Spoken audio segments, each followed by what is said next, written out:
chipping kids, chipping people? And he's selling your body.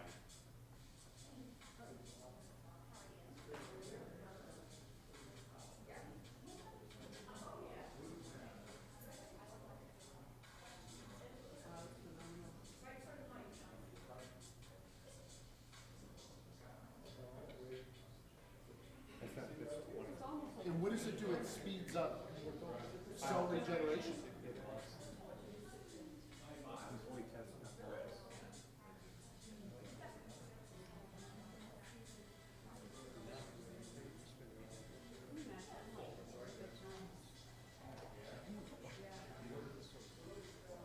It's amazing. We were just talking about, I just went to 3D printing training and some of the things that they were doing. It's amazing stuff. It's not this It's not nearly as impressive as that, but that's what we did. Like, we went to the kitchen today, and it was like under like 15 minutes, and like we were getting like how does it work, how do you load up the 3D printer. It was really some of the applications. Well, they already have it. And, do they have any helpers for Desert? Yeah, Desert. I know Desert Winds does, but I wasn't sure how it was. They're amazing. I can imagine it being like super useful for future cities, because like anything you could think of. Oh yeah, this year in He's something else. He's the winner of all. 3D printed. last year he had it. No kidding. We had to have so many items that were 3D printed. Oh, I need a second edition. Yeah, I need to So, read that. so Kate's. I didn't see that on the rubric. not this year. Last No, year. but it's, you said it's extra. It was extra credit. Unknown extra credit. Oh, okay. 3D printed crap.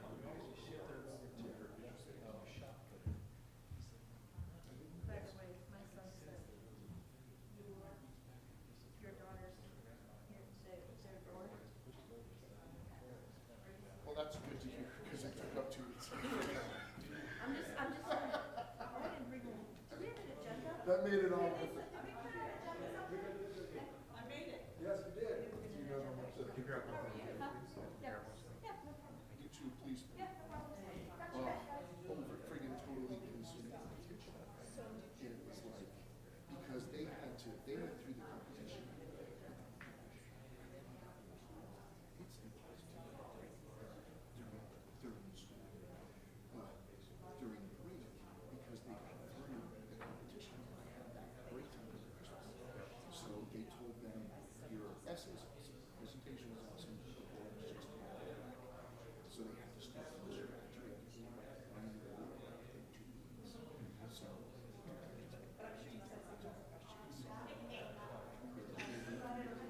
No, I'm glad. transportation to the city, all kinds of tubes underneath for like work. Do you know how to use the recorder? Do I need to show you? Yeah, I think we're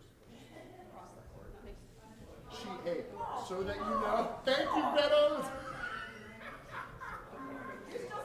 If there was one more, hey, I put up with your freaking chair. The chair that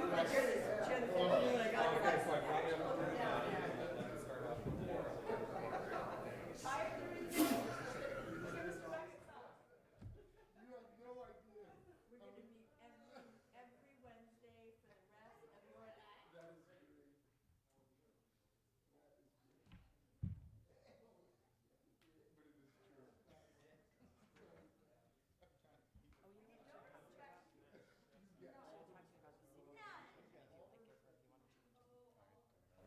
As long as I got a chair to sit on, it's all right.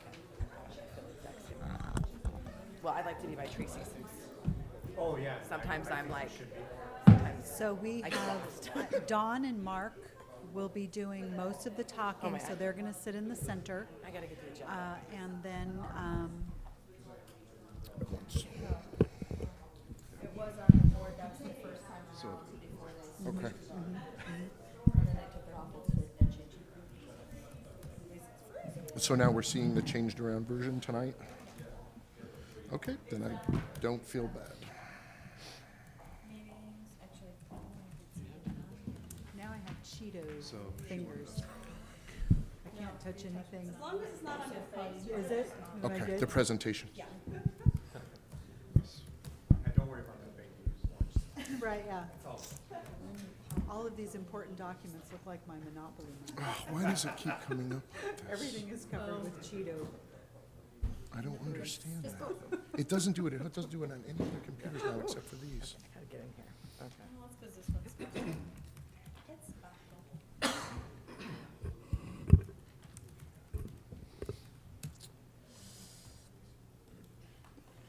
Signing into my work email is not gonna work, is it?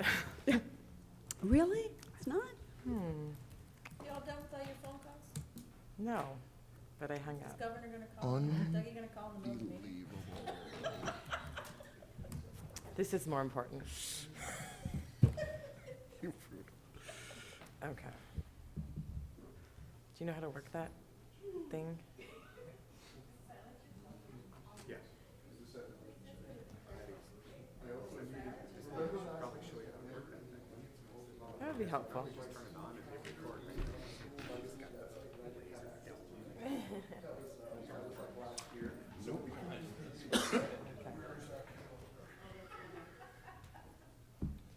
Is it on?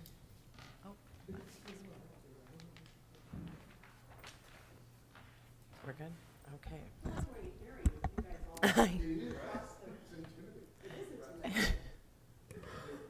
Yeah, my attorney has advised me to not.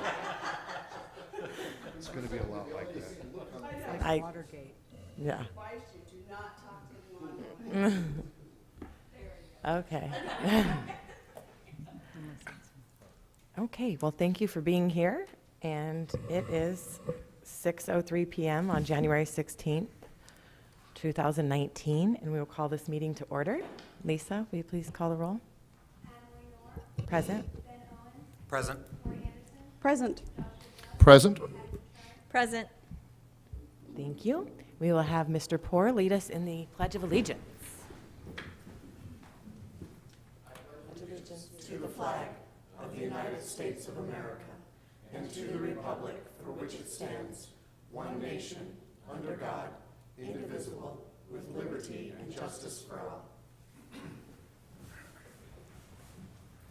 Thank you, Mr. Poor. We will now move on to item 1D, adoption of the agenda. Board, Move to approve the adoption of the agenda. I'll second. I have a motion and second. Lisa, will you please call the vote? Aye. Aye? Yes. Aye. Yes. We have successfully adopted the agenda. We'll move on to item 2A, the capital plan. Thank Dr. you. Loatman. Thank you, President Knorr, and thank you to all of our board members for stepping out of the normal schedule and convening this evening for this important conversation. This is the first of 3 conversations with our consultants and our in-house experts from facilities level to the school level. Tonight, they're going to formally present information to you that is reflective of the past 4 or 5 months of work that they have been doing in our district. And a good degree of this information was shared at the capital planning committees that we had prior to the winter break. As a reminder, there's data analysis, facility analysis, school walkthroughs, and principal interviews all informed the presentation that you will hear tonight. And this is a great opportunity to ask lots of questions. And there's no silly question, and it's okay if you need things repeated. I know that this is going to be a great opportunity for you to grasp the information that's relevant to the future of the Maricopa Unified School District. So I'm going to start, we'll start this presentation with introductions. We have a half a dozen possible presenters tonight, so we'll start at this end. And just logistically, so you know, that microphone there is the only one that's hooked up to our recording and YouTube. So, Dr. Virgil, please start. Good evening, Doug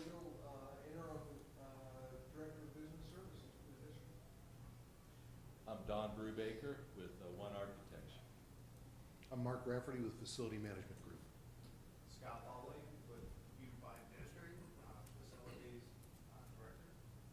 Brian Winter, Principal, Maricopa High School. Director of Human Resources.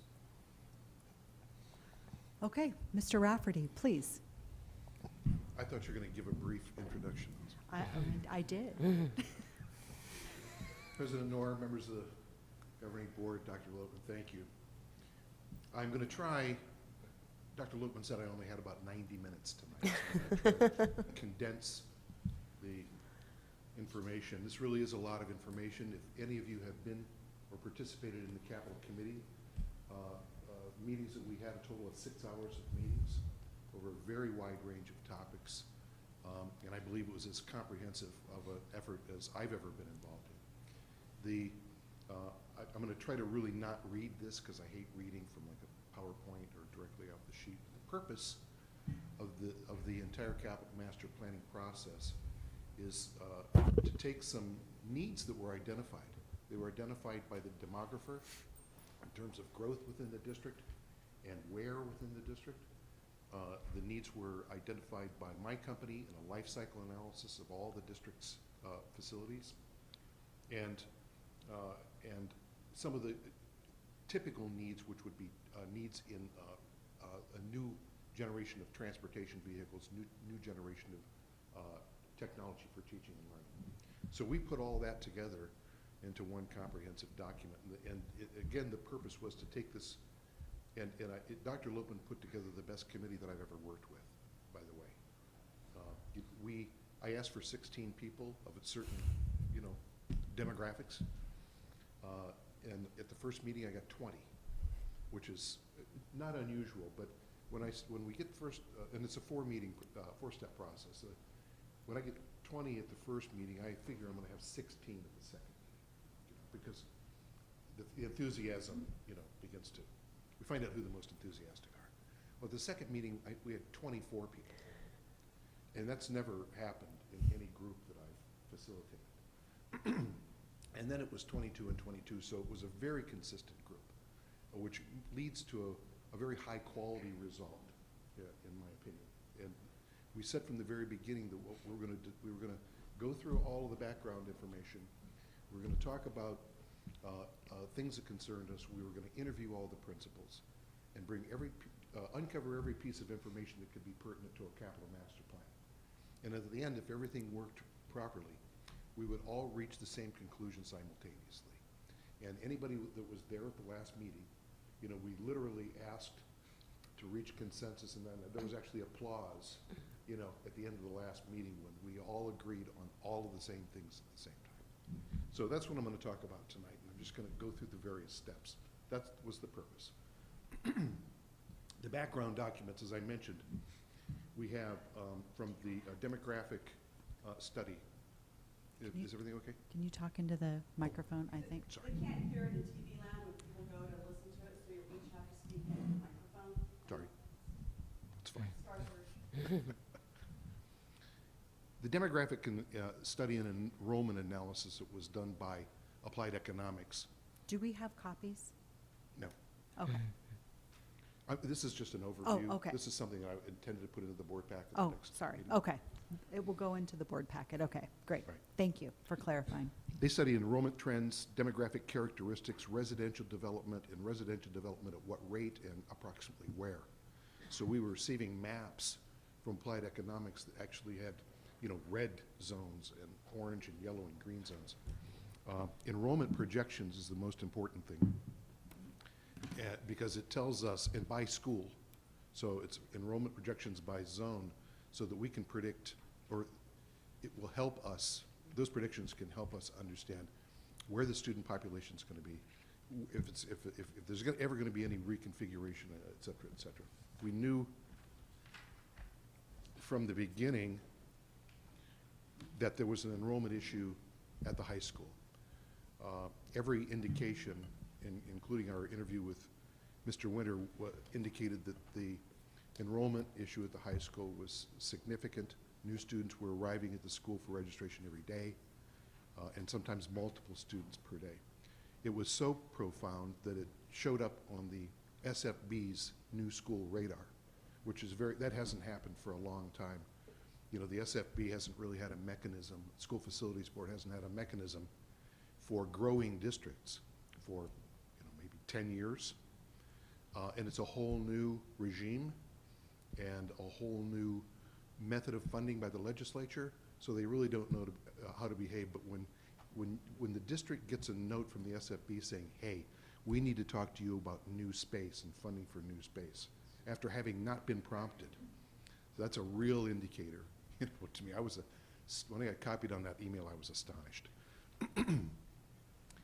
Some of the projections we received, for example, in the established neighborhoods that were completely built out, Butterfield, Maricopa L, there's population changing there, the demographics are changing, and there's sort of a very gradual enrollment downslope at those schools.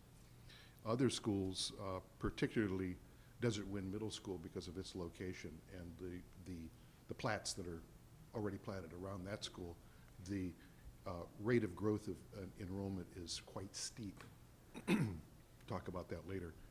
At the high school, it's astonishing. We see a high school population growing by maybe 1,600 students in the next 6 years. And I think Mr. Winter is about 22 and a half now. 2,300.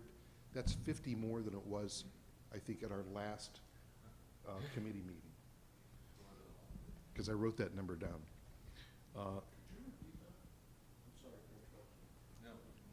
So Mr. Winter just confirmed The total numbers, the projections for the high school. We're looking at a growth of almost 1,600 students in the next 6 years, increase, on top of a overcapacity number that I put at about 200 right now. Demographics.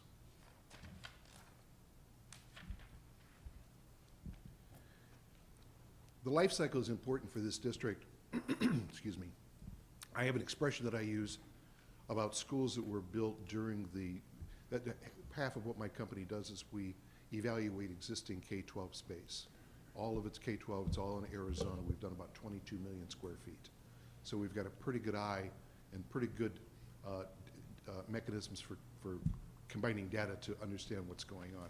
It's told us that the schools that were built using, the final schools that were built using SFB funds, that would be between 12 and 16 years old right now.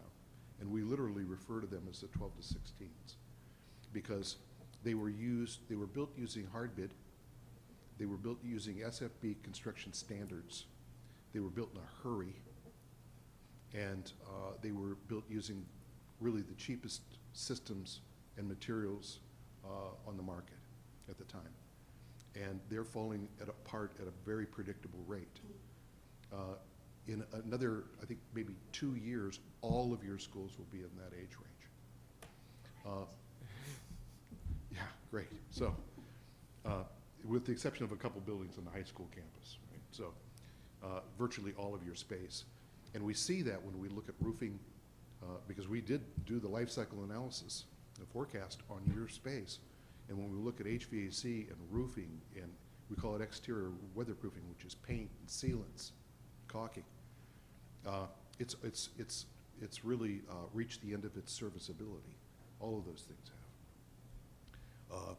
That can only be deferred for a certain amount of time before some things begin to happen that are not reversible. We talked to the committee about the priorities of, with school buildings, of number one, safe, of course, but with respect to the physical building, dry, cool, and clean. And if you can keep those things happening at a reasonable rate based with your M&O, then you're doing a good job, and you've done that. But you can only patch a roof so many times, and you can't keep water from coming in the walls of the building if you don't keep paint and sealants on them. So we looked at interiors, exterior systems, and grounds. We took a brief look, we're not experts, but at fire alarm systems, intercom systems on the grounds, asphalt, paving, and in a declining enrollment environment that you were in for a while, and the funding circuit that goes along with that, a lot of things were deferred here. And they were deferred out of pure necessity. There was no alternative. And we've captured those elements that have reached the end of their life and that are going to reach the end of their life. And we look at a 6-year period, and our database puts a price on when, or puts a number on when those things are going to need to be replaced and how much it's going to cost to replace them. The raw number that we came up with for 6 years for district-wide was about $17 million. That doesn't have any escalation in it. That doesn't have any contingencies. Bond capacity, and by the way, the Rick Bremer, the principal at Applied Economics and the Demographics, I forgot to mention, did speak at our first committee meeting and laid this out in great detail with a lot of slides that were very complicated. At the second meeting, we had Mike LaValle from Stiefel Nicholas come and talk about bond capacities, how bonds work, what are some of the triggers within the law that either allow or disallow a district to seek certain amounts of bond capital. So, and the simple form of that is that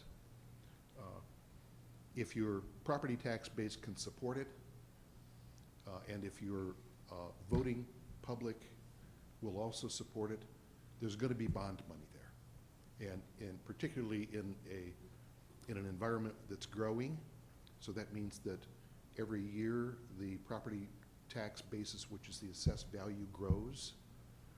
And I'm right on the edge of being able to explain this right now, so that's about as far. You did great. Thank you. That's all I asked. Not approvingly. Okay. So beyond capital bonds, the other elements of funding, there's adjacent ways funding, and people that were involved in school construction or school renovation in the early 2000s, know that the statutes allow the district who have to provide things that, not because they wish to, but because the law requires them to. For example, fire lanes is a good example. How do you refer to it, Don? Ingress and egress for emergency and school transportation? For life safety and access. All of those things, you don't really need them, but the law requires that you have them, and if that's the case, it's a financial burden considered by the legislature. So you're allowed to tax the public on a property basis to receive funds to cover the cost of those things. Those projects and needs are being monitored by the School Facilities Board as of last year. So there is sort of a controlling authority where for many years there wasn't. The Arizona School Facilities Board has a program called Building Renewable Grants, BRGs. And we've tried just about every type. Don and I and my partner and I have tried just about every thing to get it paid for by the SFB. There are some things that are impossible. There are some things that take forever, some very low odds. So we don't really look at those in terms of stating them as the SFB as a funding source for those things. Maybe you'll get lucky. Hope for the best, plan for the worst. But there are other things such as, we just talked about them, roofing and exterior weatherproofing that if you do it properly, they're almost automatic. But again, the direction of the wind at the SFB changes pretty routinely. So we have the same philosophy, and everybody at the capital committees heard me say this: hope for the best and plan for the worst when it comes to SFB funding. For those BRGs, what's the maximum that we could be awarded? Well, I'm going to talk about that later, but I think between roofing and weatherproofing, I state in this document that you're probably between $5 and $8 million. Thank you. And those needs, by the way, are all immediate. So there's no, this is not a projection. This is something that's been deferred and is And you could real start right that now. process right now. Right now. It's not dependent on approving any capital master plan, et cetera. So the next thing that we did, so just to recap, we've looked at the demographics. We know where the student growth is going to be, where the slight decline is. We've looked at the building's conditions to assess what the immediate and near-term needs are, looking at everything in the 6-year outlook. The next step was to do was to have interviews with each principal in the district. So it was Don and I and Tom and Scott, and we made a tour for several, and Gordon was there also, made a tour for several days. The main thing there was to talk about the thing that we knew going to those interviews was that each lobby, and we talk about the outer perimeter and the inner perimeter. So we talked to the principals about that, whether there was any soft spots in the outer perimeter, which is the perimeter of the property. If there are any soft spots other than the lobby in the perimeter of the buildings. But then specifically to talk to them about make-safe measures in the building's lobbies and visitor control measures. And Don Brubaker's, I know about all of his projects. He's done as many of those as anyone in the state. He knows how to minimize the financial cost, but maximize the effect to make the lobbies safe, but transparent. Single point of entry, you know, various other elements that make it so that the parents or strangers can't just simply walk into the lobby and either directly into admin or directly into the campus. So we've included what we believe is a reasonable cost for taking those measures at each school site in the capital plan. The other part of the interview was, and we asked the question, all the principals remember this, saying, what can't we see? What's not working in your admin or anywhere on campus? Is there a space on campus that would be better used if it was reconfigured in some way? Converting a normal classroom into a science classroom would be a good example, or expanding an art room, you know, and we can't see that. We see an art room, it looks fine. So we came up with quite a number of comments regarding that. It was very fruitful. The main, I think the main element that we noticed that was fairly universal was that maybe not all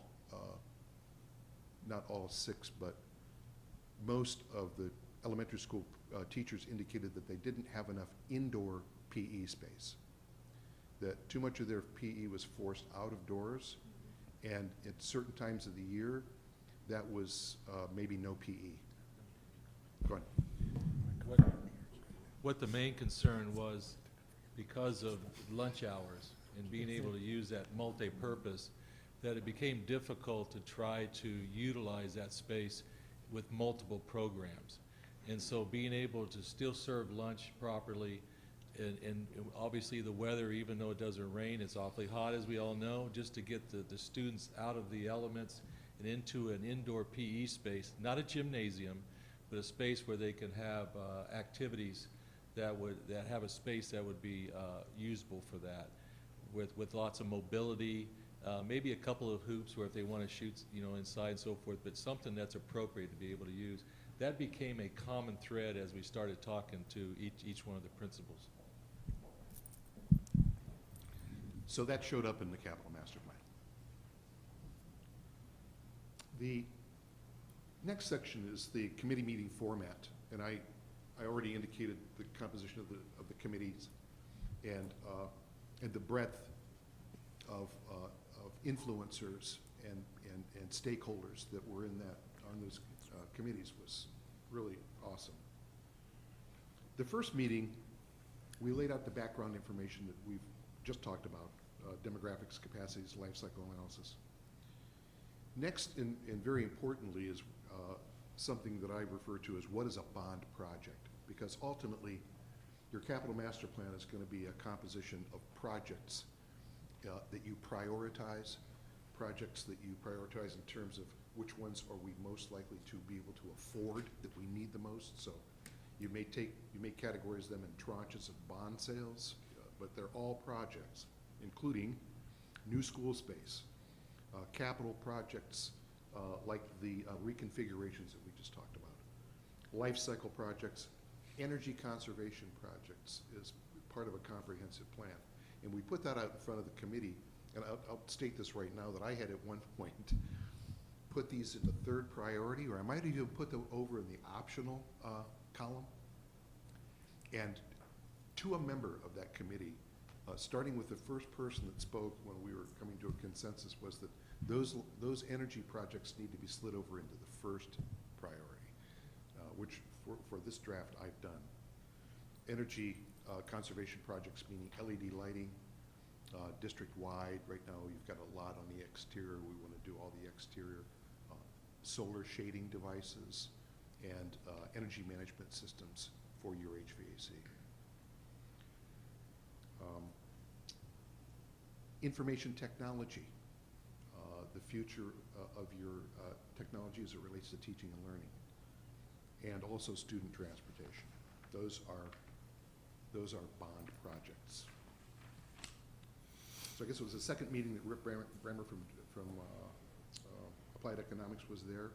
We also looked at the first list of projects, the second meeting, at all of those same categories. And it was really just a list. It hadn't started to, I call it going left to right, left being first priority, moving to the right being third or optional.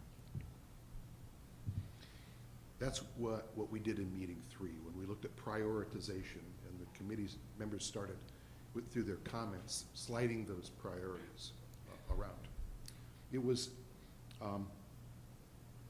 at the third meeting where Mike Lavallee from Stiefel Nicholas, the bond consultant, the first we heard about this was when he walked into the room, if you remember, Dr. Logan. He had indicated that the SFB had approved and advanced to the legislature a ask for new school space and land for Maricopa Unified. So that's been effectively codified by the SFB. They're the administrators of that money. But new school money doesn't come out of the building renewal grant, so they have to go directly to the legislature for their approval. I don't think they've turned one down yet. It was about $22.5 million for space and about $3 million for ground, and is nearly as, that's about, of a new comprehensive high school, that's about half as much land as you need and about a third of as much school as you need. So it's a starter school. We'll get to that later, and I'm going to let him describe what a starter school is. Third meeting, again, prioritization, and also planning for consensus. I wanted to sow the seeds at the end of the third meeting for how it was that we were going to achieve consensus. And frankly, the fourth meeting was pretty open discussion. We moved some items around on the priorities list, added a couple of things, and at the very end of that, we, as I mentioned, all reached consensus. So I'm going to go back to bond projects a little bit. We've talked about them a lot, and maybe I won't. I want to talk about the high school situation because this is where we get to discussion, consensus, and conclusion. The high school situation is one where this district's going to have a new high school, and you're going to have a whole new high school. If I can put, or if, not me, but if gravity can populate a new high school with 1,500 kids in 6 years, you know, there's no option to having a new high school. In fact, that is such a profound rate of growth that the real issue is what do we do in the meantime? Because you can't roll a new high school in. It takes, and I'm going to go through this just a little bit. So let's say that there's a positive bond election that has enough funding in it to fund 2/3 of a high school and twice as much ground. So there's your new high school. That money wouldn't be available if it was all available based on the assessed values that we talked about earlier in March, for bond sales in March of 2020, after a successful bond election in November of 19. It would monetize in about April, so you can start spending money at that point.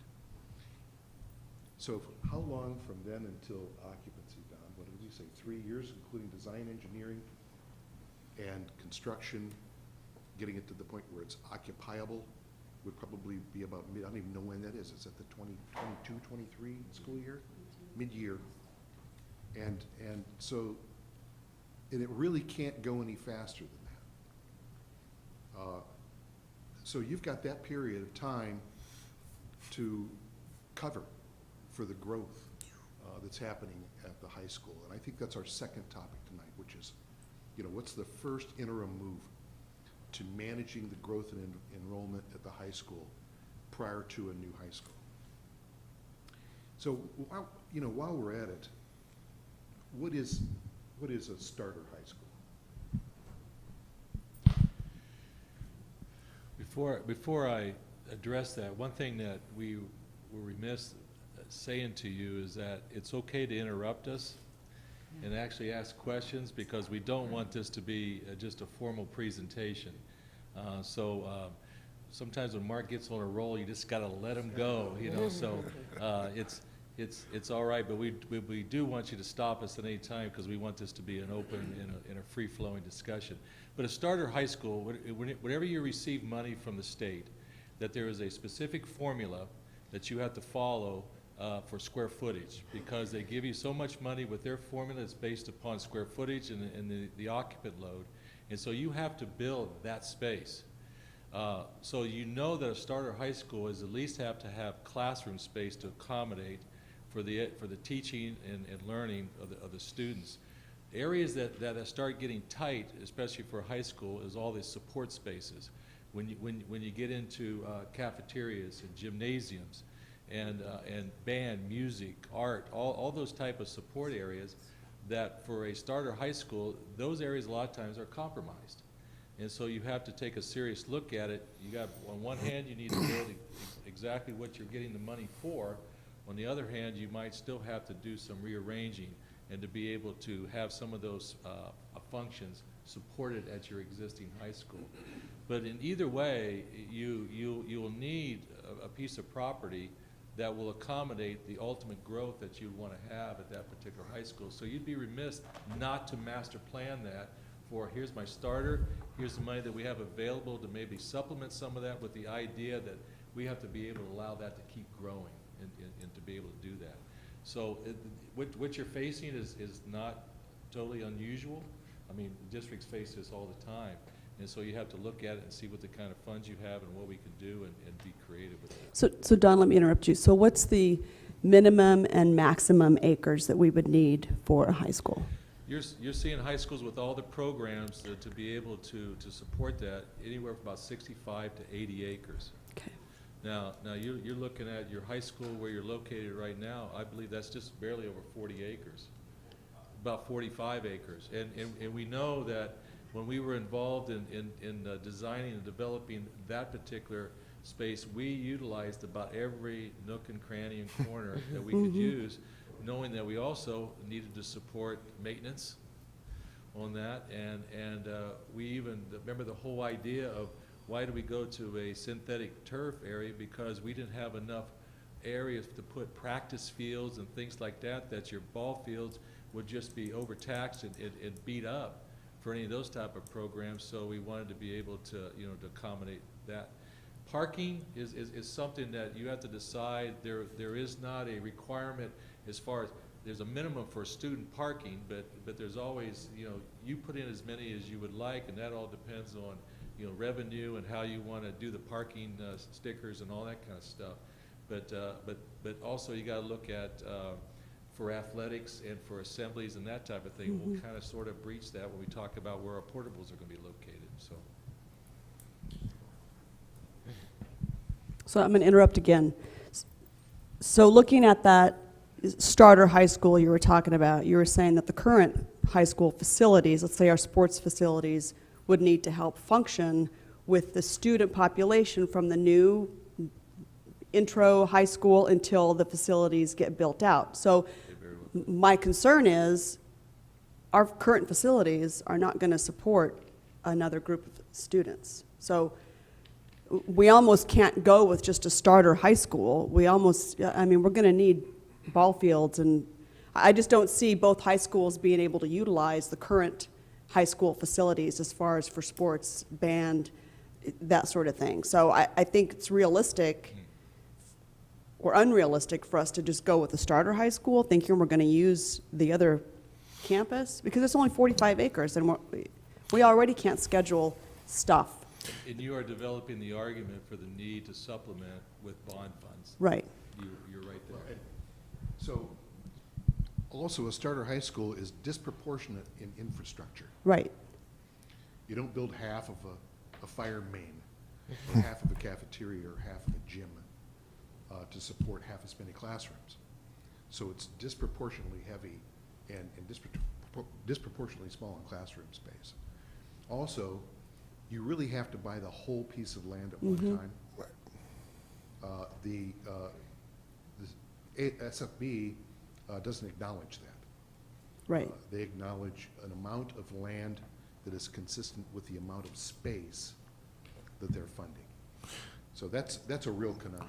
That was going to be one of my questions in terms of any of the money that we're getting from the state. Does the land purchase count towards school construction? No. It's two separate fundings. Okay. And also, just to be a little naughty, in their wisdom, they spread those payments out. It's not a lump sum payment. It's one per quarter for 8 quarters. So they divide it into 8 chunks of funding, 1/8 each, every quarter for 8 quarters. So it's not, it takes a while for it to become usable, really. It has to accumulate.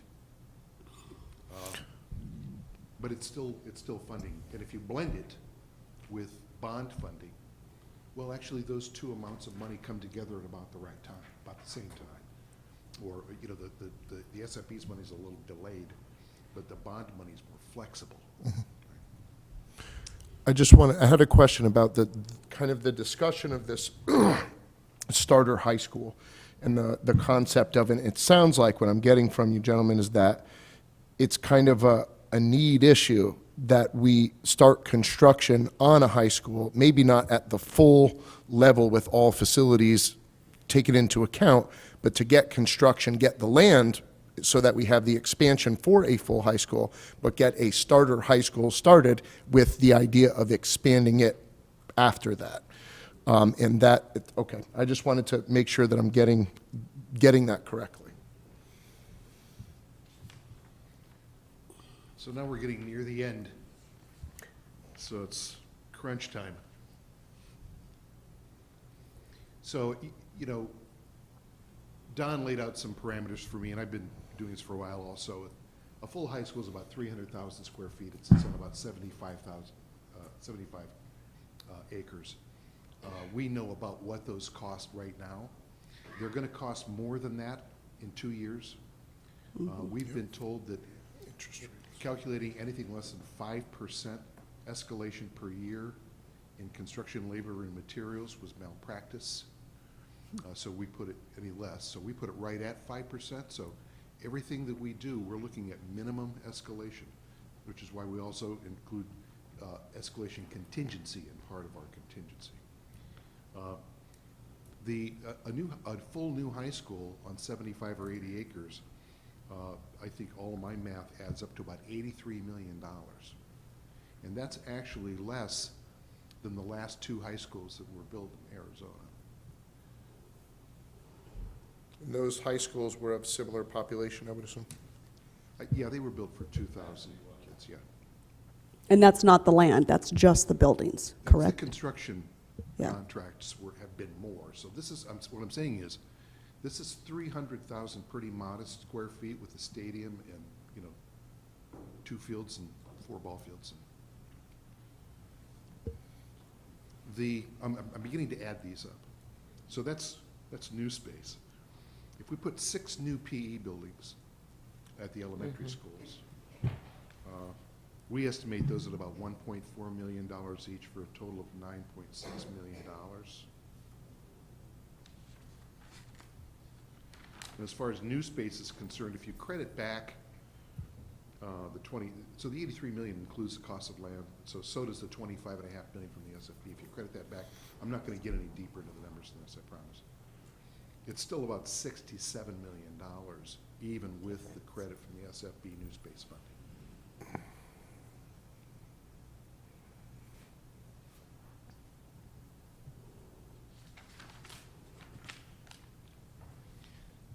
I'm going to veer off a little bit because I want to talk about reconfigurations. And typically, or often, the word reconfiguration is used with respect to boundaries. But we're talking about, I'm going to talk a little bit about boundaries because I want to go back to the populations at the middle schools.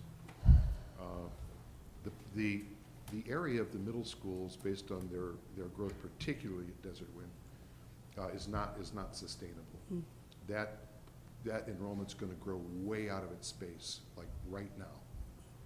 And so we talked to the principal about that. There's really no modern model for a suburban middle school with, say, 1,800 kids. And in the case of that school, because it was built for its current enrollment, I mean, all the infrastructure, the maximum of 3 lunches, all that stuff. You not only need more classroom space there to support enrollment, you need more PE space, you need more cafeteria space. You almost need like almost a second middle school on that site. And there, as I said, there's really no model for having that many middle schoolers on a modern model on a suburban site. So one of the things that I looked at, and I think I do this at great personal risk when I say this, is that your middle schools are 6/8, and your elementary schools are with, some preschool, but K5s. And you're very deficient, I mean, you are way under capacity, or substantially under capacity at several of your elementary schools. You're not over capacity at any of them. One solution to creating space at the middle school level would be to move 6th grade back to the Elms. I know that that's a lot about teaching and learning, and that's none of my business. I'm just a numbers person. The other alternative to that would be to fund a 3rd middle school to keep that 6/8 model. And Dr. Lopman asked me earlier if the SFB would contribute to that.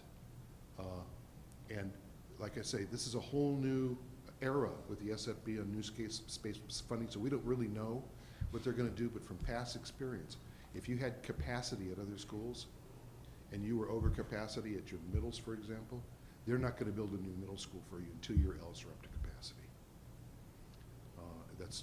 So that would become another bond financed effort to be able to support that 6/8 educational model in middle schools because you're out of space. That's all I have to say about that. So your life cycle projects for the next 6 years, very heavy on the first year, is about $24 million. That is all like for like.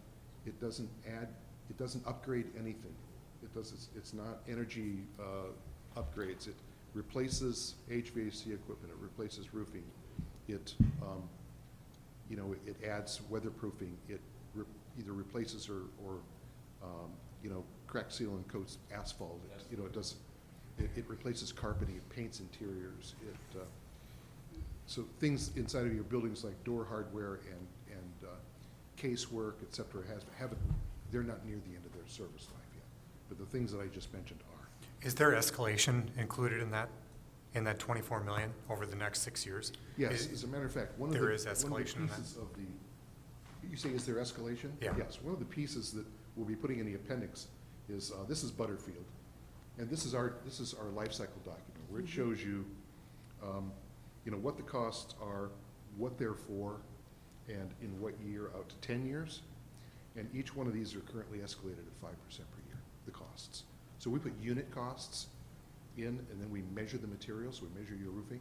We put in a unit cost for replacement for your roofing, and when in a life cycle and a condition, and when it expires, it pops up in this database with a cost, an overall cost based on unit cost, area, and escalation. Thank you.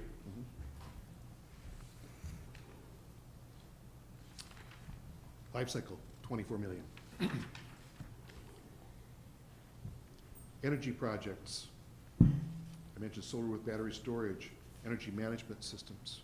These are systems that would allow, your, whatever it is, 450 or 480 individual rooftop and split system, rooftop combo units and split systems, so that Scott could set any set point on any one of those from his phone. And that's the latest generation of technology. And if something went wrong, he'd get a text. Something stopped working.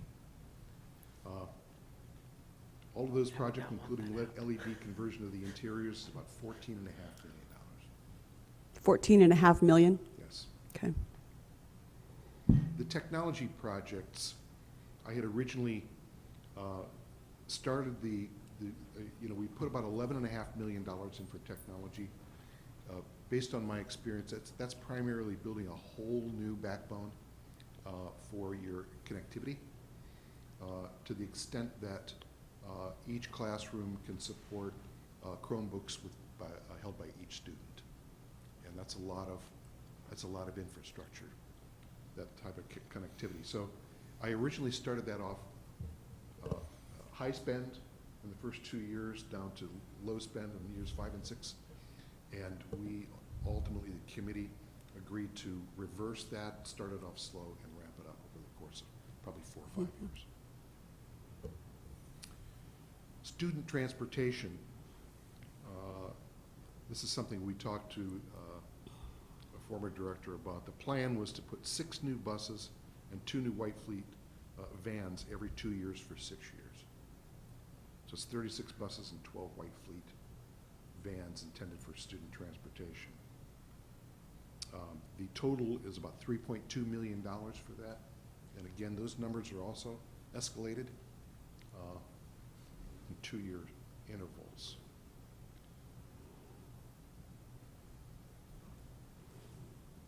So when you add all of those up, over the course of 6 years, it's about $148 million. Could you repeat, for the technology piece, I didn't catch an overall figure. Figure, yeah, I didn't hear that. I'm sorry, 11, I started. Thank you. 11.5 million, sorry. That was that taking into account that a lot of what we have in there is new? A lot of what we have in our classrooms now has just been installed in terms of Wi-Fi. It was in reference to Wi-Fi technology and? So that number is for district-wide Wi-Fi, right? Okay. As well as devices, so backbone and devices. So no, it didn't. Okay, So anything that, we didn't audit that. okay, I made an assumption. So if that would only be credits to that okay. amount. So our override monies that we're currently Right. getting, the 500,000 a year that we're putting to technology is not included in that figure. No. Right, plus. Plus what we've already done. We've already put in. So is- it could be yeah. less than Right. 11 It million. sounds like it would be. Yes. Okay. So the last thing I said was 148 million, just to Yeah. bring you back to. Brings us to page 12. The Stiefel people brought 3 options. All of these options are really just, they're completely arbitrary. They brought, and when I say that, I mean, you know, what would a plan be for a $50 million bond, a $75 million, and a $100 million? And the only difference between those, is, and you'll see when you're copied on this, and it's not a draft anymore, is that they pay back in different ways.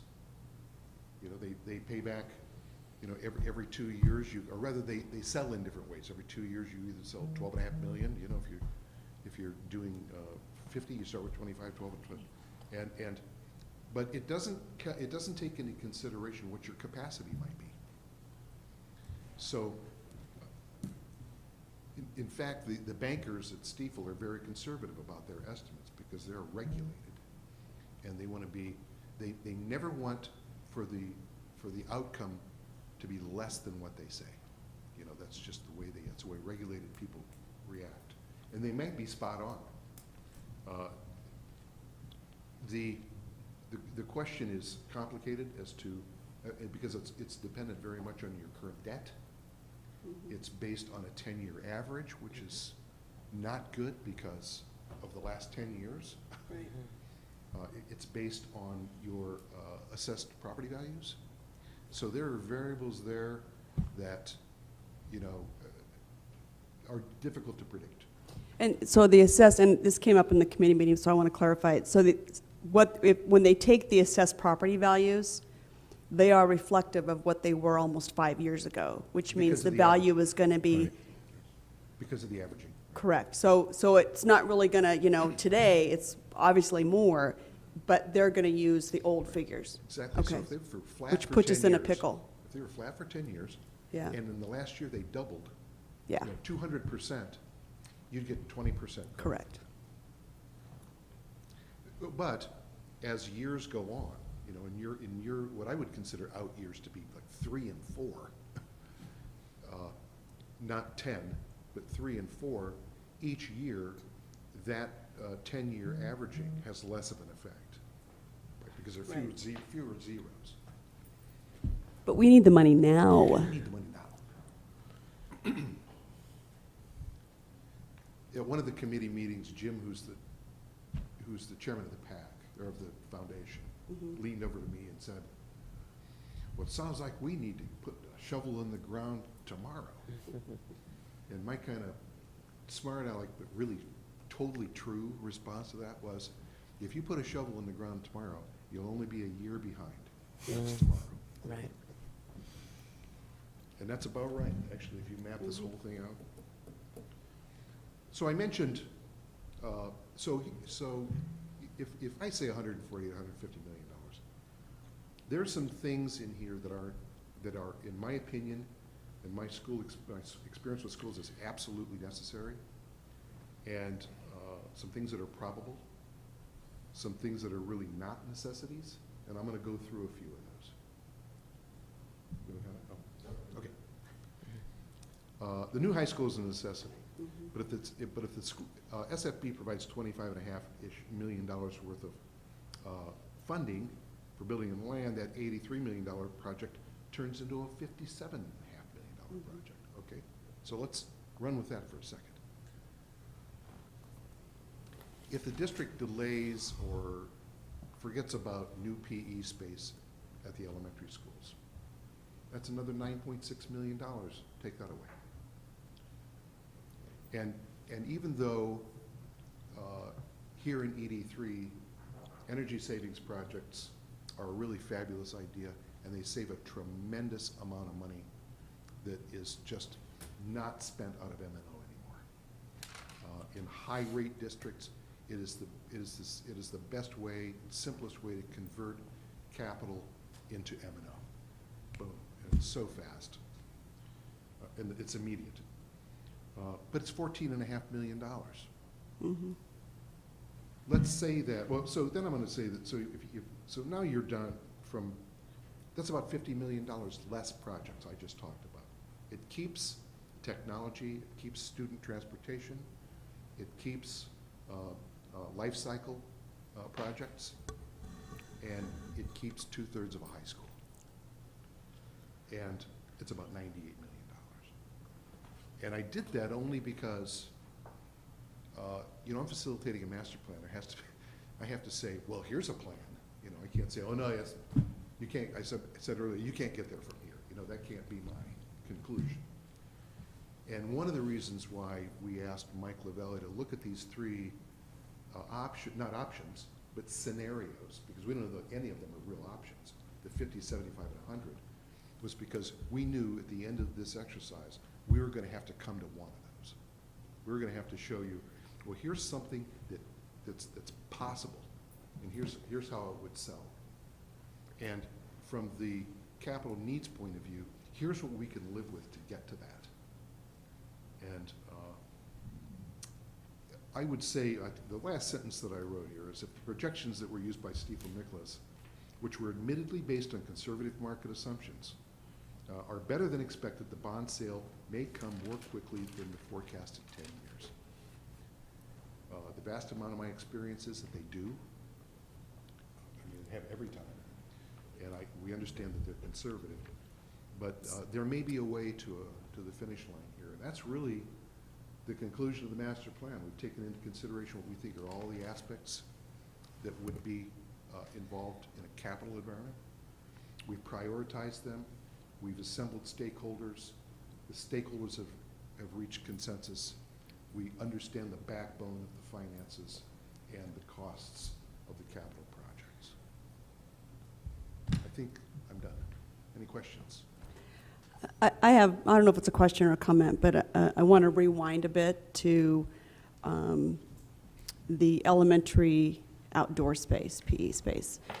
And as a PE person, I know the rest of the board members are they want to keep me quiet, maybe. They're like, Tori, don't say anything. No, we expect No, it. I'm just kidding. So go ahead. But my only caution to that, and I'm going to speak as a community member who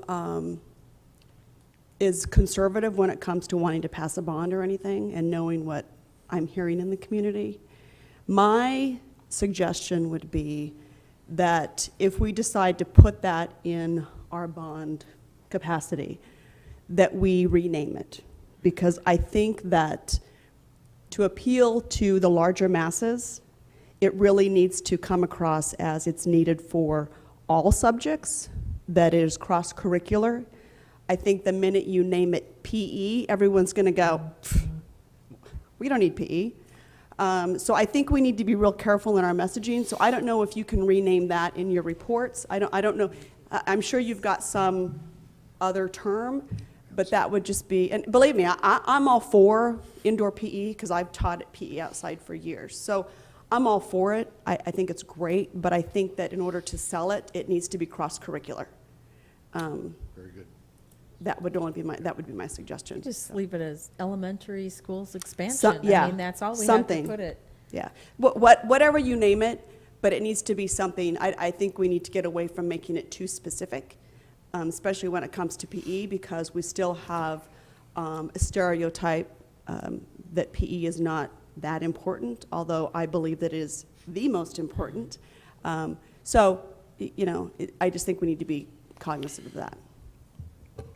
That's all. Thank you. I had heard that you mentioned 3 plans, that you wanted to come up with 3 options. I heard a top dollar total, which sounded like $150 million. Then I heard the $98 million. I didn't catch a third. Maybe I had just missed it. A third option in terms of what you suggested, what we would be working on in this overall project.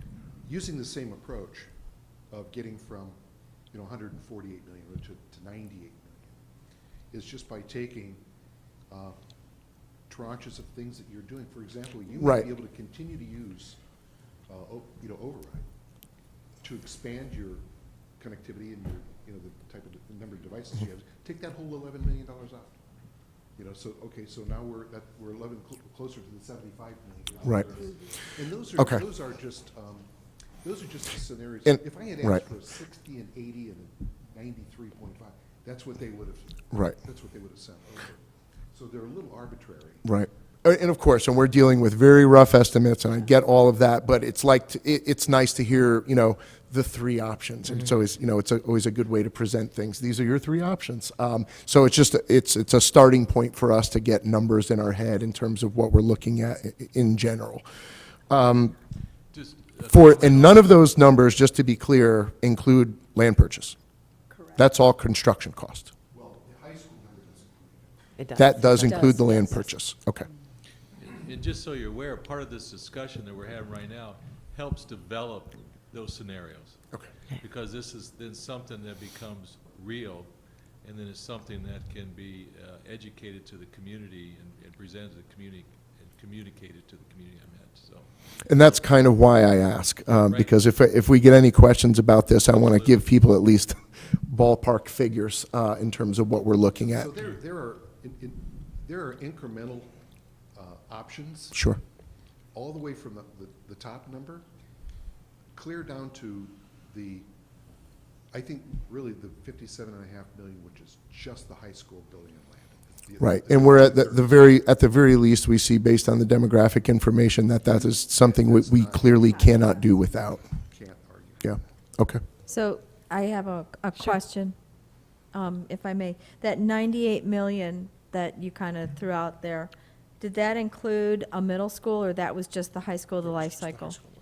So is that then taking putting the sixth grade back to our elementary school? It does not provide a capital solution to the middle school situation. And by the way, we did that, it was not good. Yeah. I kind of got that vibe.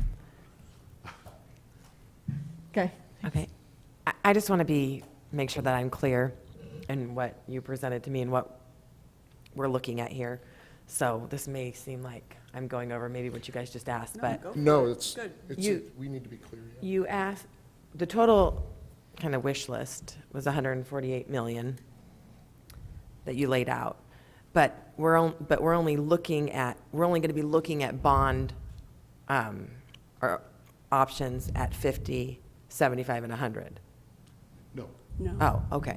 those For are all just three. models Okay. that were fairly arbitrary, that I asked the Steeple people to lay out how, if the district What would it did look that much, like? how would it sell? Okay. Okay. And- Great. and As I mentioned, you could ask for permission from the public to sell any amount. But technically, the statutes are only going to let you sell a very specific amount, and that'll be based on your debt and your assessed value. And all those toggles and all the math is already predetermined, and and it's really just debt and level of indebtedness and the assessed values. Okay. That'll tell you how much you can sell. Legally, The- right. The public tells you how much you may. Right. Got it. Yeah. I'm thinking about the bond money and what we would be asking for. Is it get to a point where we're capping out on what we would get from the state, where we get diminishing returns, like we're asking for X amount, and they're only ever going to give us X?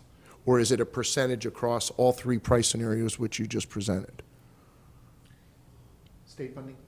Yes. No, state funding has nothing to do with. Okay. nothing to do with- But I'm saying it won't be affected. What we would get from the state wouldn't be affected by what we came up with. That's why I just wanted to make sure that, The state, the SFB is not allowed to say, oh, you have bond money. Yeah, sorry. Right. Now, we're not going to give you your They can't- 22 they can't million. do that. Right. You have a need, okay, your needs as far as school space in the current law are independent of your ability to raise capital. okay. I got that right. Didn't I? And he did mention too at some of the, Yeah. I think at the, I don't remember which meeting it was, that typically the smaller the bonds are, 40, it was 65. 60 million, I Yeah. think was kind of The top. the top was where you're going to find your most success. You get above that. and That's why I asked the he had question. some really relevant and relatively, That's, new yeah, statistics from the November 2018 election, Right. right. where some of them were here and they ended up cutting them down, breaking ballpark. Okay. To get 'em So it passed. wouldn't be based on what we get, but the likelihood of us getting it, based on what we're asking for, could be affected by what we choose to do. So one of the Correct. things that Doug brought up, back in a meeting earlier, back in the old days, some of the larger high schools that were in high-growth areas, or school districts, they would just, every 2 years, they'd just go out for $150 million. It was just what they did. They figure out how to spend it. But they were giant, Paradise Valley, for example. You know, believe it or not, in Paradise Valley, $150 million is not a heck of a lot of money. But you could say, look, here's what we're going to do. We're gonna go slow. We would like to, we need $57.5 million for school buildings and a couple of new buses. So we're gonna go out for $60 million and let the public see how well you shepherd that money as your absolute, irreducible, immediate need. And then 2 years later, do it again. I mean, that's another approach that keeps that scary numbers, because they are, from basically scaring the vote away. Yeah. There's also experts that you will be engaging that will actually help you kind of see what the pulse of the community is. And the other piece of it too is, you're not just asking for a bunch of money and then thinking about how you're gonna spend it later. There's an immediate need, and that immediate need needs to be recognized. But then it also, how you sell that, it will determine the success or not. And so you need to look at it like that. And again, you'll have consultants and people that will help you develop that along with what we're presenting to you to be able to come to that conclusion. So we work with Don's referring to a company that does polling. And they do polling mostly entirely for public issues. And they're very skilled at school districts. Most of the districts that I work in, they've been polling for those districts for 2 decades. And they do very good polls. They get very good responses. They know how to ask the right questions. And they will come to a board meeting. They usually do this polling in March and April for some reason. I don't know why that is. It's based on the June, deadline for. And they will come to the board and describe exactly, or we could reconvene the capital committee and not pinpoint, but tell you, here's where we think you need to be. Your bond capacity could be, Well, yeah. not by capacity. Likelihood. Voter, right, It doesn't have anything to do with the mechanics. right. It's just what the voters. It's what we're going to be able to sell to the population. So that professional will be brought into this team if you decide you want to move forward with this. President Nor, I've got another question. Sure. On that demographic study that was done a year ago, I believe? Yeah. It was finished a year ago. Did it include, because we've got 2 new high school charters coming in, starting up next year. Did it include that possibility of those charter numbers when they did that projection of enrollment growth? It projected a pretty high rate of Attrition. non-participants in Okay. public schools. Okay. Because I know we're going to be faced with that question. Thank you. Yeah, your demographer really knows, he knows everything. He knows every piece of property that is available to a charter school. I mean, they haven't even thought about buying it yet. He really knows. I'm not kidding. It's pretty incredible. Any other questions? No? Well, thank you very much. That was Thank you. very thorough, and we look forward to further conversations. I'm going to make some changes to this, and the intent is to put it in your next board packet. We look forward to that. Is there any way we can get that prior, just So that so we we can can have a review little and more have time questions, to look yeah. at it? It sounds like it's a lot of information, Yes. and Our board meeting is next I, week. yeah. When we upload the agenda, if it's on On there? Friday. Yeah, Yeah, okay. or just in an email? So I can have these changes to you. Yeah. Tomorrow. It's a lot, Is it's this- a lot of information Yeah. to go over I'm not before a gonna board change meeting. lot. I would also say, that, as I Absolutely. mentioned, in the final document, there's going to be your life cycle analysis by school, by district. We'll include the Stiefel document, which is intense, the applied economics document, and each one of our 4 agendas with all the background information that was in each one of those. So it's Little light reading to do during Future Cities. The Stiefel document, that was My the Saturday. bond information, Yeah. correct? yes. Because we got that at the meeting. Yeah. Yeah, I didn't get a copy of that, but yeah. No, I didn't get, I know I had the demographic study that we got, but, Right. yeah, Right. thank you. Take it away, Don. We're on to our, President Noor, I think we're on to our next item. Okay, so we've completed work study item 2A, capital plan, and we will now move on to 2B, classroom space at Maricopa High School. This is another opportunity to hear from our consultants and our other experts in the room regarding the need to expand classroom space and equip the board with an opportunity to ask questions and dive deeply into this information and ultimately move to the rest of our action items. So I'll turn it over to Dawn Brubaker. Thank you. Brad, can you put up the very first site plan, which is the overall, for me? Thank you. That's perfect. This is totally a result of doing our interview with Brian at the high school and realizing very quickly there needs to be some immediate solutions to try to accommodate the overcrowding that he has there. And so we sat down and we were asked to, can you come up with a couple of options that would give us an opportunity to look at a possible placement of portables. What is interesting, and this will be coming to you at a later board meeting, but after we met, literally Mark made a few phone calls, and because one thing that's very difficult in the short time frame that we need to find some portables and to be able to get them up and occupiable by the 1st of July, it's quite a large task. First of all, just to find some, and then to find some that are in good condition. And we were actually able to locate some that would become available about the 1st of May, which is in perfect timing of what we're talking about. And they are 8 double-wide portables that would equal 16 classrooms. And when you take what we feel is a reasonable amount, if you talk about putting 25 students in each classroom, well, that would accommodate easily 400 students. But you can see with the growth that even we were talking about earlier that Mark was mentioning, that the capacity is already pressing up against, 300, needing space for 300 students.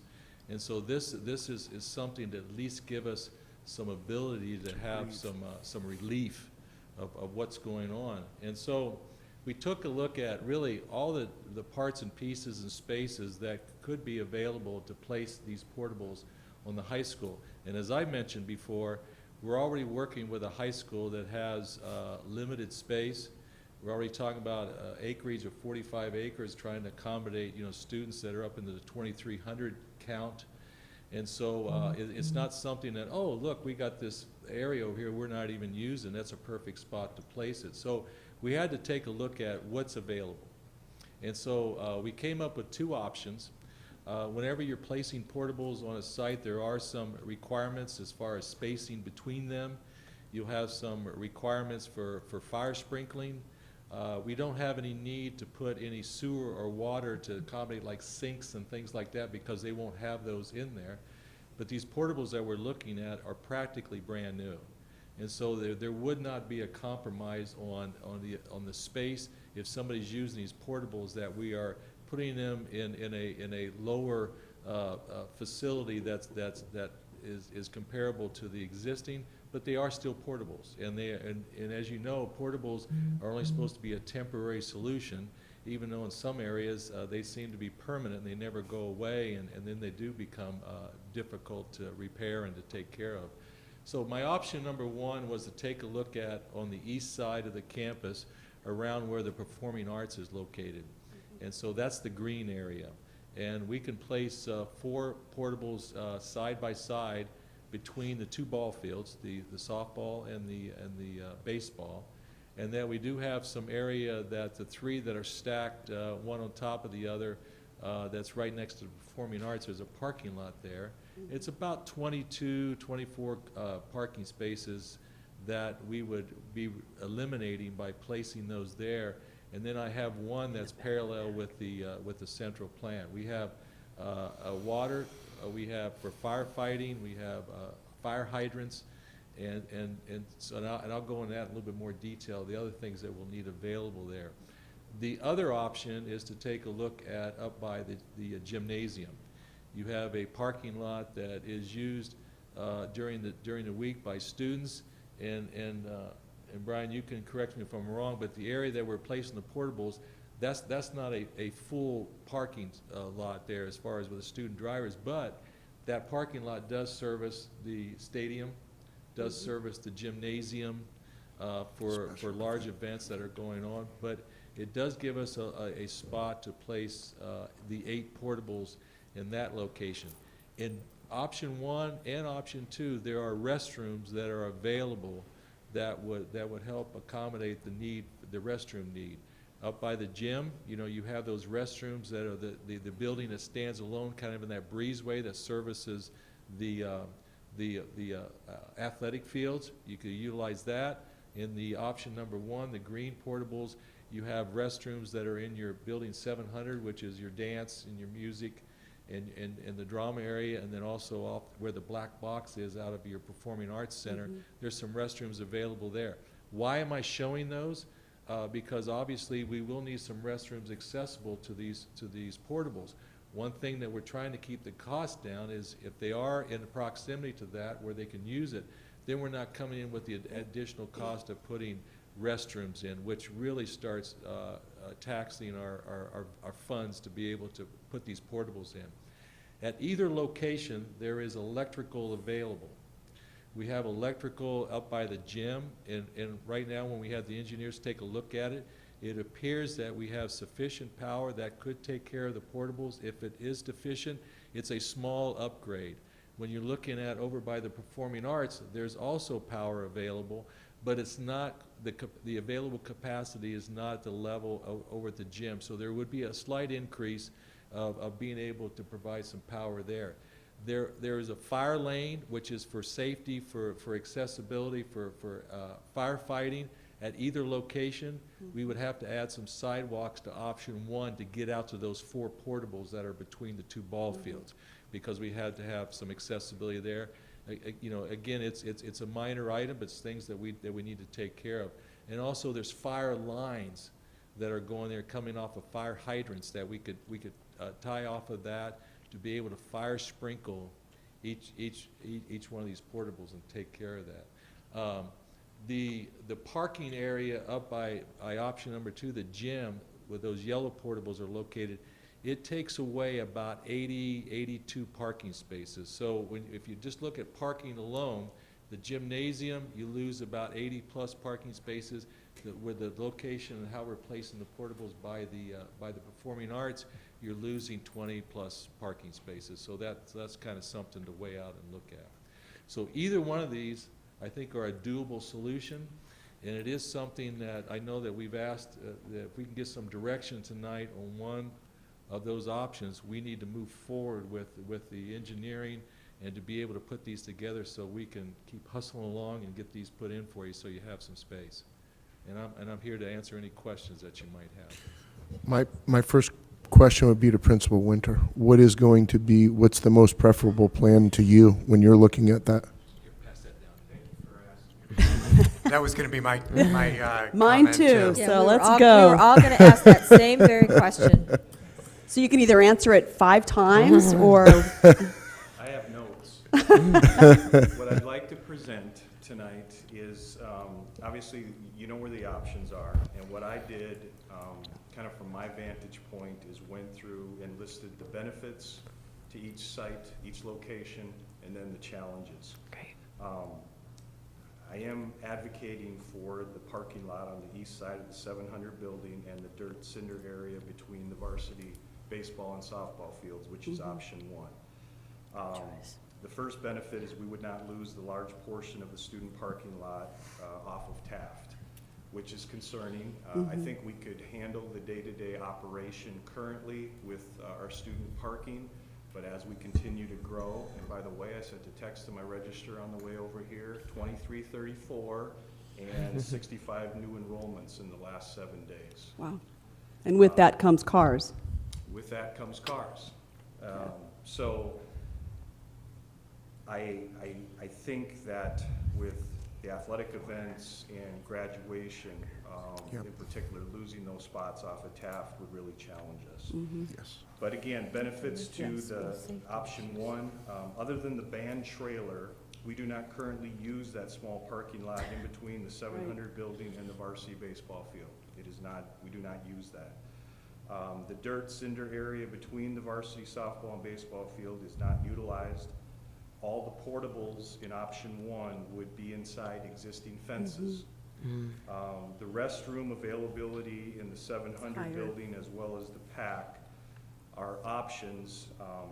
I don't know if it's an option for us. I would still recommend a portable building with restrooms, Yeah. whether that's a 9th or we have 7 and a restroom, just because there's only 2 classrooms in the PAC, and that is drama uses the black box, and then Kevin Paquette in the theater, and I would be really concerned with the volume of students going into those areas. The 700 building, not very big. All those classrooms are currently used. Obviously, a challenge in that area.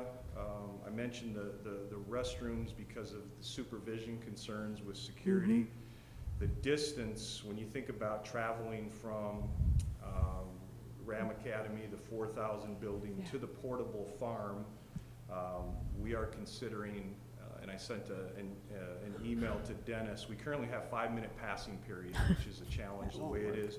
We would consider maybe a 6-minute passing period if we felt like we could build that into the schedule. Option 2 then, which is the north end of the student parking lot like we talked about. The benefits, I think it's closer to main campus. The entire area is paved. The classrooms would be away from the baseball and softball fields. The challenges, we talked about the loss of the parking lot. That area is not currently fenced, so fencing would need to be relocated in an effort to secure the portables. The primary restroom would be the restroom from the stadium. While it is functional and usable for outside events at the stadium, it does not have AC, has a less than desirable odor. The primary restroom for those 16 classrooms. And then obviously it would challenge us from a security and supervision standpoint. As the current principal at Maricopa High School, my recommendation would be option 1, that parking lot on the east side of the 700 building, and the dirt cinder area between the varsity baseball and softball fields. I'm not sure if the drawing is exactly where we would need to place those. I guess my initial hope was that maybe we could put 1 or 2 more portables on the dirt area so that we could preserve a portion of that parking lot primarily for for Ivan's band trailer, unless we have him take that home, but more for the athletic, for the softball and baseball, and I'm thinking more of the Matt Huffman baseball tournament, the Kristen Deal softball, just an area where people are going to be able to transition through so that they're not walking around the portable. So I'm not sure if it's an option to, move one of those 3 out to the dirt, or even make 6 out there, depending on the space. I think moving them closer to the gate on 347 John Wayne Parkway and getting them a little bit further away from the dugout area would also be of benefit if that becomes an option. My recommendation. Okay. Thank you. I'd like to, Monday, I actually walked both locations with Mr. Winter and Dr. Lopman. And for me, it was very valuable because I haven't been Spatial, on yeah. site a lot. And it was very, very valuable. I did notice, like Mr. Brubaker, you pointed out the parking lot, you know, in Mr. Winter, the 80-some versus 20. You know, that's pretty huge. And I do notice when we were on site there, on the north side of that dirt area, looks like there's a little bit of a drainage area in there possibly, so I don't know if we could put anything in there, or if there's some kind of a mitigation or something that could be done in there so that we could possibly, you know, like Mr. Winter's saying, get a couple more in there. It does drop down, what, 5 feet in there? Just on the north side by the ball field there. So I guess one thing that I am kind of curious about is, and I don't know if we talk about it here, but you did say that I'm assuming transformers, that kind of thing, over on option 1 would need to be upgraded. Is there any kind of an estimate on doing that versus option 2 where there really doesn't need to be anything? Has there been any conversation with ED3 on that?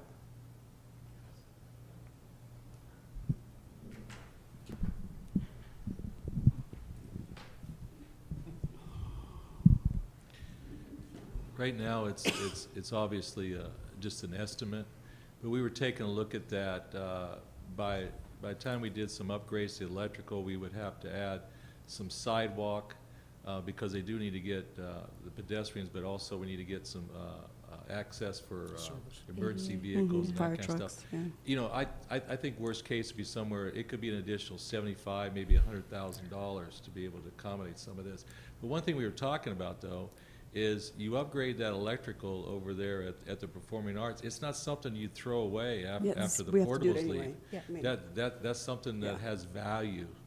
And so, Yeah. so it's not something that again, goes away with, when the portables Bless are gone, so. And all the things that you were talking about with the, you know, the actual finalizing the placement and so forth, once you give me a direction of which option, the next thing that we do, other than having my engineers start doing their work, is get this in front of the agencies that will approve this so that we can permit, to get in front of them right away. We know some of their feelings and some of what they're going to tell us, and so, or we wouldn't present these as even an option.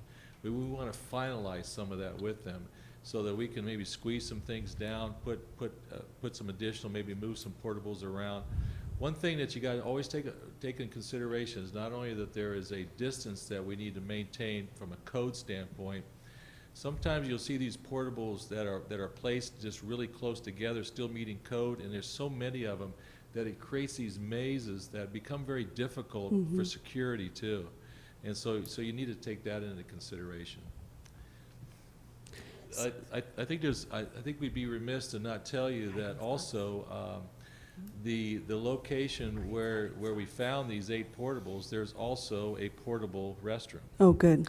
That Okay. they actually had have an to have issue with proximity to an existing restroom. So it's literally, it's a restroom on wheels. Okay. And they bring it in, but you have to deal with it just like you would have any kind of, whether it's a porta-john or whatever it might be, you have to have a service. So Service, that's yeah. Come in, a yeah. cost. Yeah. I don't know what that is, but it is a cost that we'd have to take into consideration because it has to be serviced. But it's real nice. It's pretty minimal. It's, and it's real nice, and it does accommodate, you can place it right there, but that is something else I would need to find a spot for. Right. It's not the size of a portable, but it's probably at Right. least, you know, a little bit more than half of the size, probably more like maybe about 60% the size of a full double-wide portable. But that option is available, and it's there. It is available to you to also, we can take advantage of that. Great, thank you. I Ms. have- Cotray, I have Yeah, several some I have questions. one Sure. too as well. we have time for all of the This is actually for Mr. Winter. So I glad that we're considering putting portable restrooms out there. But my concern is, I mean, right now, we have a 5-minute passing period, and we've got lots of tardy issues. We have a lot of athletes on campus that need to use the restrooms, and if they're at the 100 building and they got to book all the way down to that last building, all the way down by 347, and go to the bathrooms, 6 minutes ain't going to cut it. Right.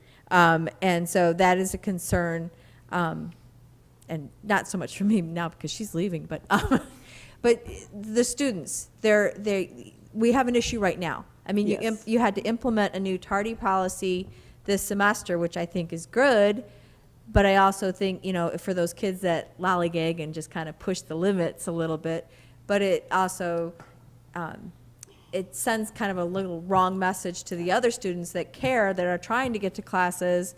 And I know that that's not the intention, but I'm worried about putting these classrooms out here that we're just going to make it more difficult. And 1 more minute, I don't think is going to cut it. And I know that you guys only have so much time in the day, but I just kind of want to know if this is something we're going to go forward with, and I'm all for it, we need to start planning that, because we don't want to create that atmosphere starting at the school year.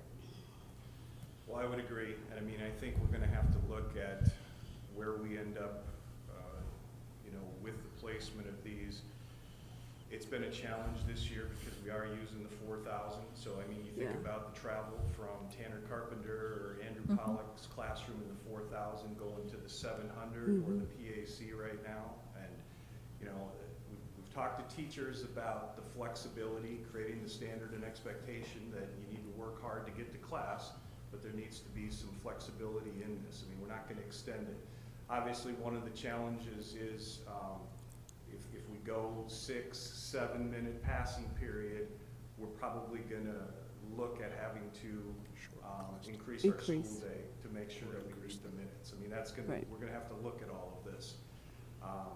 I'm not crazy about a 7-minute passing period. I would rather have teachers work with students in an effort, because obviously if you're only going from the 200 to the 100 or whatever, now the 7 minutes, it becomes a long time. The devil makes kids work to hang out and Probably. such. So, but we are going to have to work with our staff and students. The tardy policy that you're referring to, just comment on it real quick, is really just more to, it wasn't addressed. We had asked the teachers last semester, when students got to 5 tardies and beyond, to write referrals, and we were going to do Saturday school. So we did away with Saturday school for 2nd semester, and we're going to incorporate ISS. And what we're just trying to do is to create a culture and a sense of urgency, like, you got to get to class. I don't want it to be a gotcha type thing with teachers. That is not what the goal is. We're working with kids, and our goal is to educate kids, and we want them in the classroom. And if they're working hard to get there, we're not going to mark them tardy.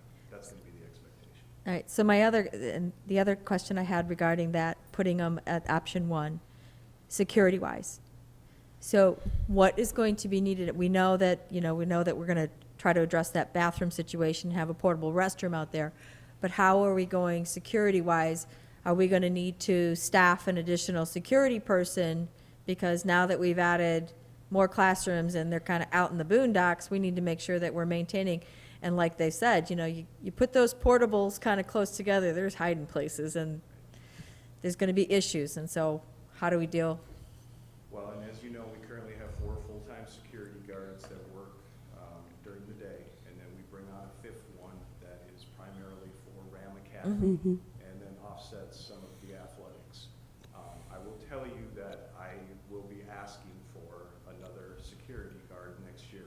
We build zones and such, and so, there's a couple people that are assigned to the 100, or one person assigned to the 100, one to the 200, the other 2 have carts, they're on the golf carts, and then they have their zones. So expanding the campus like we're going to is going to challenge us, so it will be a request, I think, to at least ask for another security guard probably next year.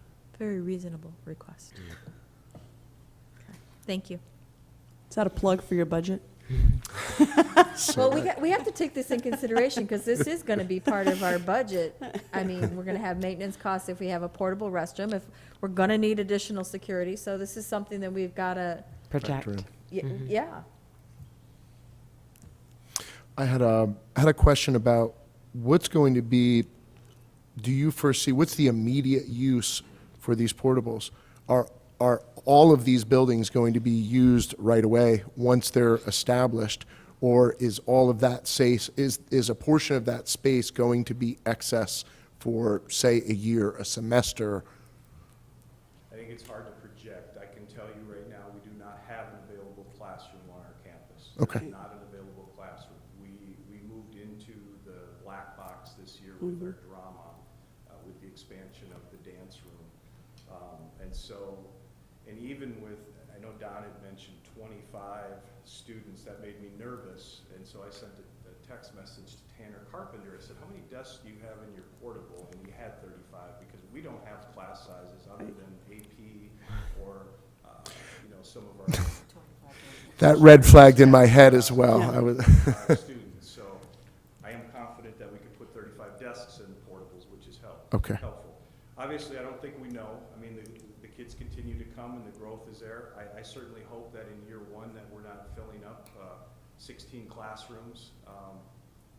But I know we're going to be tapping into those classrooms. It's just kind of unknown as to how many that we're going to need on July 22nd. So a portion of what will be put in will be used as soon as it becomes available. Absolutely. That's why I asked that question. I think it's just an important thing that, we'll communicate to the public, that this is an immediate need now. Students will be in those portables as soon as they're serviceable.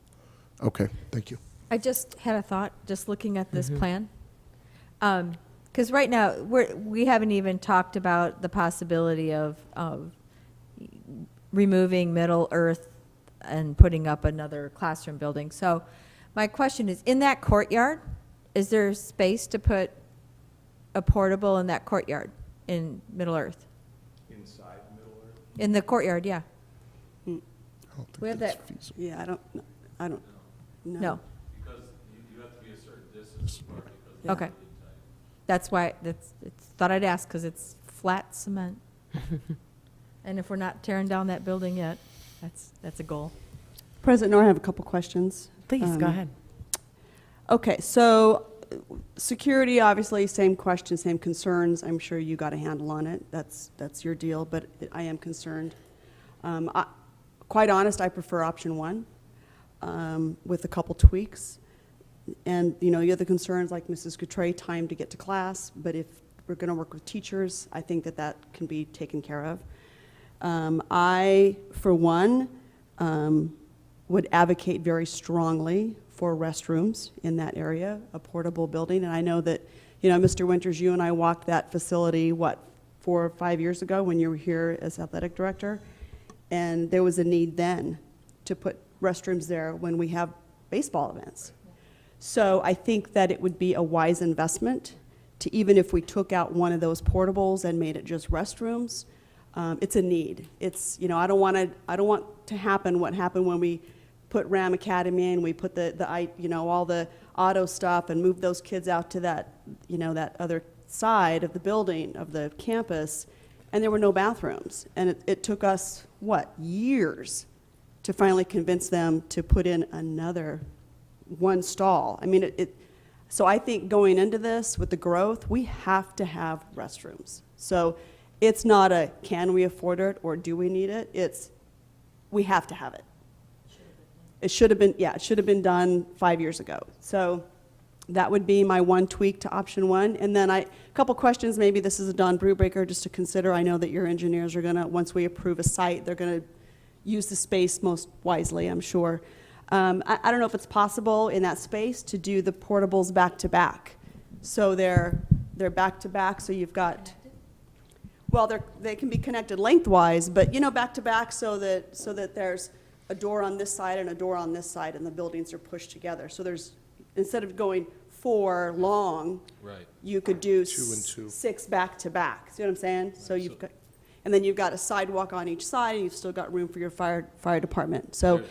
just a thought. I mean, I know that, like I say, you're going to do time, your guys are going to figure it out, but it would be nice to be able to, because I was just, back to back, that way you use less space in between, it's less security issues.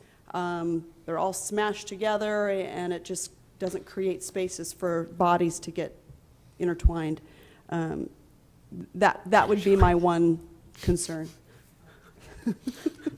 Good vocab. You like Yeah. that? Yes, sir. Well said. So those are my questions. Restroom is not, can we or can't we? It's, we will.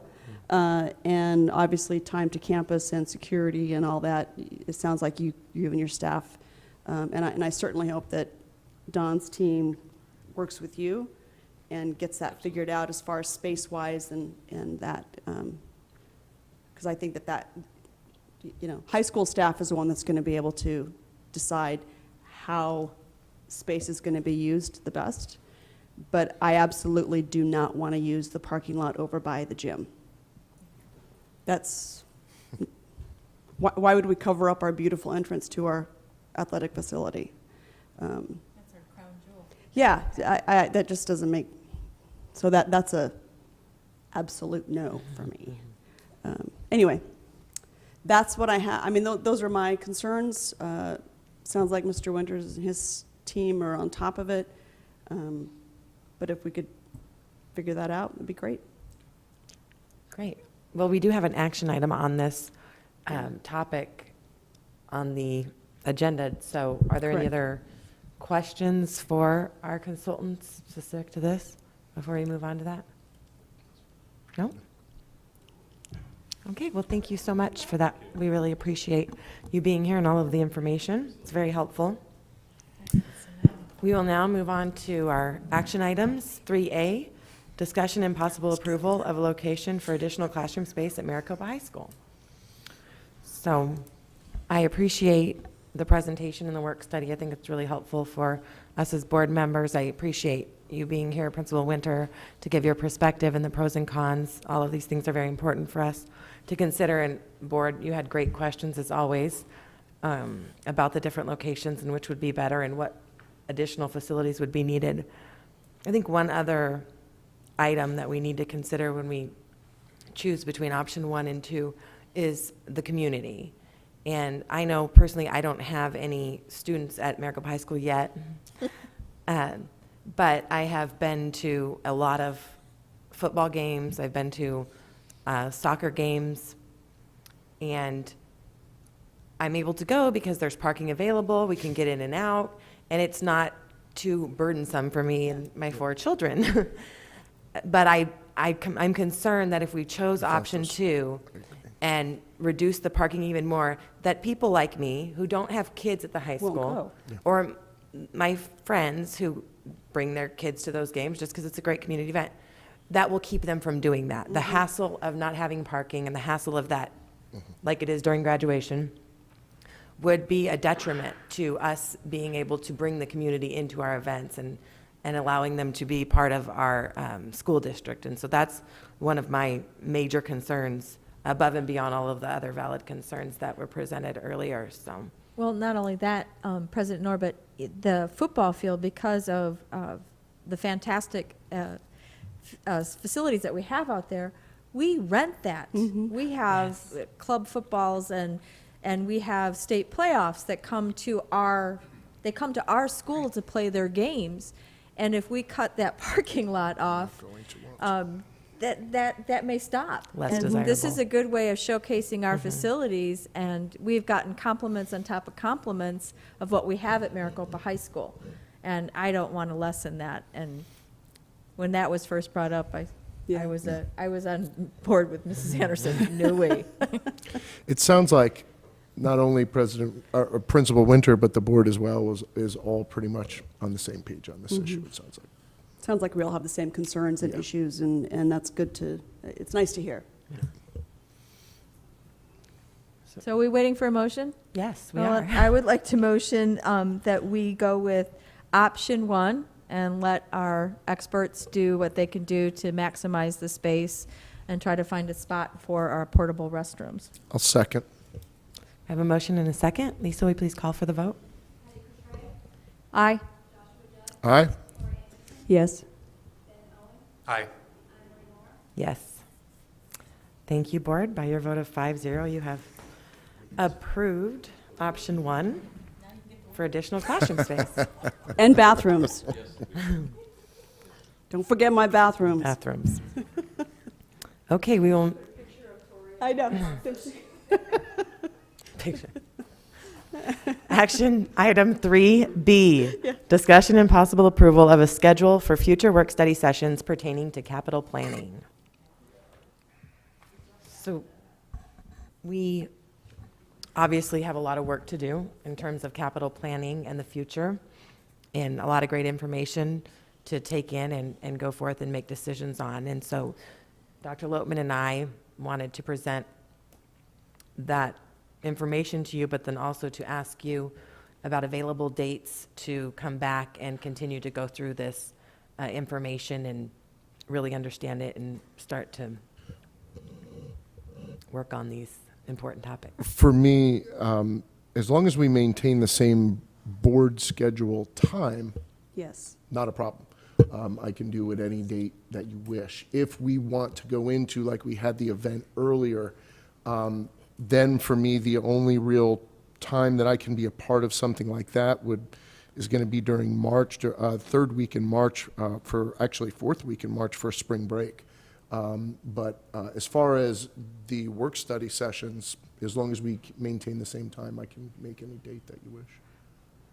Thank you, Mr. Judd. One of the ways that I'd like you to consider this is whether we want to do the in-between Wednesday nights at the regular starting time. I know we started at 6 tonight, whether that would be 6 or 6:30 on that in-between Wednesday, or if you, as a board, would like to discuss and consider how we will, if we just use the 2 scheduled meetings and dedicate one to a work study and then the other one to That works. action.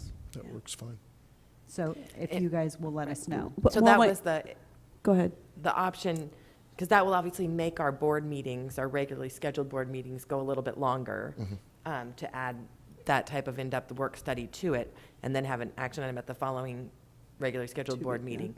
Or would you rather come more frequently, I guess is the question that. I don't mind coming the additional Wednesdays. To be honest, I think I would prefer the additional days than a 2 marathon session board meetings, but that's just me. I agree with Mr. Judd. Uh, I would prefer the Wednesdays. So my question is for Dr. Loatman and staff. Is it, let's say we went with our 2 meetings a month, and this is probably a Dr. Virgil question, and one of those meetings is just for approvals. The first meeting, whether it's first or second, but the first meeting would be just work study. So it would be like tonight. It would be just work study discussion, and then we would have the next meeting 2 weeks later that is just approvals. No work study, no acknowledgements, just straight agenda items to approve or not approve. Can the district business function with only 1 meeting a month for approvals? Am I asking it right? But are you proposing that idea? Because you're proposing that as an idea? Yeah. Okay. I know there's other districts that will do their 2 meetings a month. 1 meeting is strictly work study. It's just work study like tonight. There's no approvals, there's no nothing. It's just work study discussions. Then the next regularly scheduled board meeting, which would be 2 weeks later, is just approvals. There's 0 work study. That would be, I'm just can the district function with 1 meeting where it's approvals? And I'm just throwing it out there as an idea because I know many of the districts across the state do that. So that it doesn't turn into a marathon session. So I guess that's my question. So what you're saying is only once a That's- month having an HR schedule, Right. once a month having action items. Correct. And then the other, Over the next 2 months, Correct. 3 months, potentially? 6. I mean, I know we formally have 2 additional meetings regarding our capital plan that are necessary for that capital plan, because you'll have some decisions to make. Sure. Right. And then we need at least I would say 3 to 4 meetings. Because there's other elements that did not surface tonight that impact our capital plan. And then we're going into our budget. Right. I don't see how we can Yeah. do that, having only one meeting, work study and celebrations, and then only one meeting having action items. Right. Because I think on every meeting that we've had, we've at least had HR, we've had during the consent agenda, approving the vouchers. Well, it would be a restructuring of district office. They would have to figure out, that's why I'm asking, is that possible, and can the district function? I'm sure HR can figure it out where they get it all in one. I mean, we're pretty ahead of the ballgame. Yeah, I mean, we've come a long way. So, I mean, yeah, there's some planning that takes place to get it all front-loaded and then approvals the next meeting. But that's what I'm asking Dr. Virgil and Dr. Lopman. Is that schedule possible? And can we continue to function? Obviously, it would take a lot of planning. I'm just asking if it's an option. I'm just trying to get out of having more meetings because there's a lot of meetings. I'm just saying. For me, state level, it's just, there's a lot of meetings, and so the fewer meetings I can sit in, the better. I'm just asking if it's an option. And certainly, I know you're referencing our HR approvals and our bill paying. Right, really, making correct. sure we stay current with all of that. So I'll defer to Dr. Virgil to answer the questions regarding the vouchers. Madam President, members of the board, Dr. Lopman, the short answer is yes, we can do that because you have in place, in my long tenure here, I noticed over the winter break, you have in place where you will ratify vouchers. We're just going to say that's after right. the fact. Correct. Doesn't require a Because you have meeting. that in place, we can go ahead and continue with the vouchers for payroll and accounts payable and ask you to ratify those after the fact at the next board meeting so the business transactions can continue uninterrupted. Okay.